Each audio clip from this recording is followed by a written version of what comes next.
Good morning, students. Welcome back to our science class. You are with Ghani sir from Priyadarshani High School. So, guys, today's lesson is motion. We are familiar with the idea of motion. We see several examples of motion around us, like motion of people, vehicle, trains, aeroplanes, birds, raindrops, object thrown into the air, etc. We know that is due to the motion of earth that phenomena is like sunrise, sunset, changes in season, etc. सो बच्चों, हम जो है familiar है idea से motion के, ठीक है ना। मोशन यानी मूव होना, चाहे वो हमारा मूव होना हो या लिविंग थिंग्स का मूव होना हो या नॉन लिविंग थिंग्स का मूव होना हो, लाइक सन, एयर, ये चीज़ें नॉन लिविंग थिंग है but they are also moving, right. We have several examples around us, जैसा कि मोशन ऑफ पीपल है ना, लोगों का घूमना फिरना, व्हीकल का एक जगह से दूसरी जगह बदलना, एरोप्लेन्स का हवा में जो है ट्रैवल करना, बर्ड्स एक प्लेस से दूसरी प्लेस की तरफ जाना, रेन ड्रॉप्स का स्काई से धरती की तरफ बढ़ना, ऑब्जेक्ट्स का जो हवा में है वो नीचे गिरना, एट्सेट्रा एट्सेट्रा। हम ये भी जानते हैं कि मोशन अर्थ के फेनोमेना, जैसा कि मोशन ऑफ द अर्थ से फेनोमेना चेंजेस होते, लाइक सनराइज है, सनसेट है, ये जैसे ही हमारा अर्थ रोटेट होता है, ठीक है, उसी तरीके से डे एंड नाइट हमको देखने को मिलता है। So students, there will be questions like if earth is in motion why don't we directly perceive the motion of the earth, है ना। अगर अर्थ मोशन करता है यानी मूव होता है तो हम डायरेक्टली उसे क्यों नहीं ऑब्जर्व कर सकते। Are the wall of your classroom or your home or in motion or rest, why. क्या हमारी घर की दीवारें या स्कूल की दीवारें या हमारे अतराफ़ की चीज़ें ये रेस्ट में हैं या फिर ये मूव करती हैं, ठीक है। Have you ever experience that the train in which you sit appear to move when it is at rest, why, है ना। कभी आपने कभी एक्सपीरियंस किया वो ट्रेन का जिसमें हम बैठे हो और वो मूव करना, रेस्ट से मूव करती है। So to know all this answers please be with this video and see again and again this video so that you will get all the answer.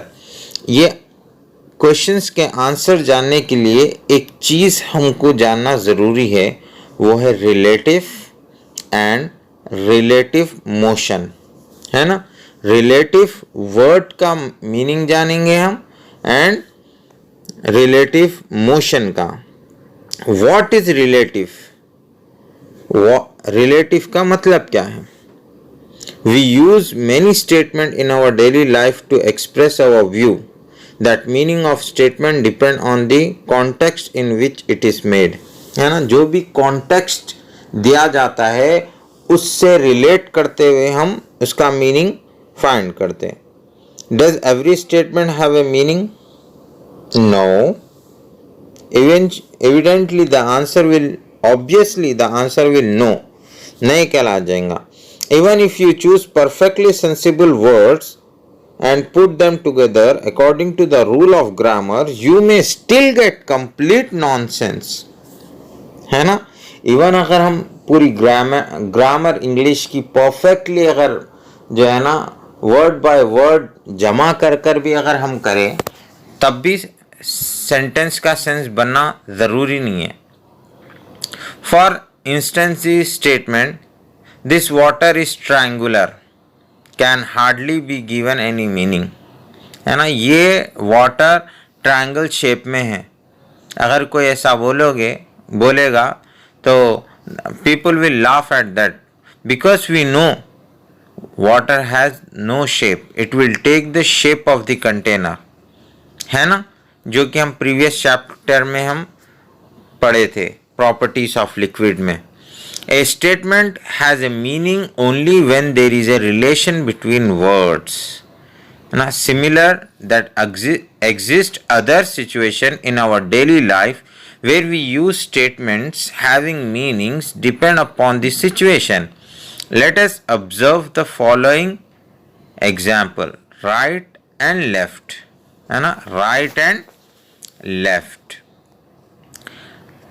right and left आप समझेंगे कि जैसा कि इस video में बनाया गया है, ये एक हाउस है। For person A and B, for A it is right and for B it is left, है ना। टेक्स्ट बुक में अगर वीडियो के हिसाब से for A is right and B is for left. इसी तरीके से डेली लाइफ में हम देखते हैं कि डे एंड नाइट का होना, ठीक है। For half of the globe और major part of the globe if it will be day and the remaining it for the night. So ये है रिलेटिव रिलेशन। ये डिपेंड करता है कि हमारे कौन सी चीज़ कौन से साइड पर है ना। सो इसके बाद आता है रिलेटिव मोशन। रिलेटिव मोशन और मोशन इज रिलेटिव। मान लो हम किसी कार में बैठकर जा रहे हैं, ठीक है, और ऑपोजिट डायरेक्शन से भी एक कार आ रही है। सो हमारे लिए एक झाड़ जो रास्ते के किनारे है वो हमारे लिए अगर राइट होगा तो आने वाली ऑपोजिट डायरेक्शन वाली गाड़ी के लिए वो कार लेफ्ट में होगा, है ना। So this is relative and relative motion.